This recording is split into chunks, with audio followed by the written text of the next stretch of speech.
Chicken potato கறி எப்படி செய்கிறதுன்னு பார்க்கலாமா? கடாயில் ஆயில் ஆட் பண்ணிக்கோங்க. ஆயில் நல்லா ஹீட் ஆனதுக்கப்புறம் கிராம்பு, பட்டை, பிரியாணி இலை எல்லாம் ஆட் பண்ணி நல்லா வதக்கி விட்டுருங்க. நெக்ஸ்ட்டு ஆனியன் ஆட் பண்ணி அதையுமே நல்லா வதக்கி விட்டுருங்க. கருவேப்பிலையும் ஆட் பண்ணி அதையுமே நல்லா வதக்கி விட்டுருங்க.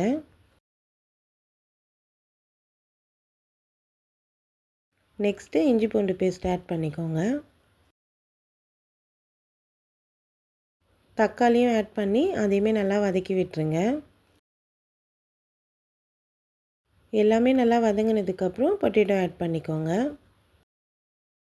கூடவே சிக்கனும் ஆட் பண்ணி நல்லா வதக்கி விட்டுருங்க. நெக்ஸ்ட்டு மிக்ஸி ஜாரில் தேங்காய் ஆட் பண்ணிக்கோங்க. கூடவே முந்திரி ஆட் பண்ணி நல்லா கிரைண்ட் பண்ணி எடுத்துக்கோங்க. நெக்ஸ்ட்டு மஞ்சத்தூள், குழம்புத்தூள், தேவையான அளவுக்கு சால்ட்டும் ஆட் பண்ணி நல்லா மிக்ஸ் பண்ணி விட்டுருங்க.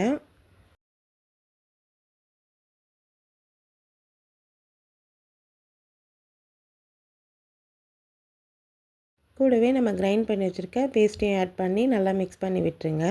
தேவையான அளவுக்கு தண்ணியும் ஆட் பண்ணிக்கோங்க.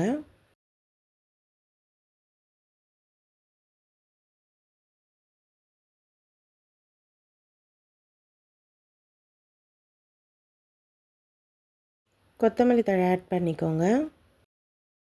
பொட்டேட்டோவும் சிக்கனும் நல்லா குக் ஆகிற வரைக்கும் சிம்மில் வச்சே குக் பண்ணிக்கோங்க. அவ்வளோதான், சிக்கன் பொட்டேட்டோ கறி ரெடி. ட்ரை பண்ணி பாருங்கள்.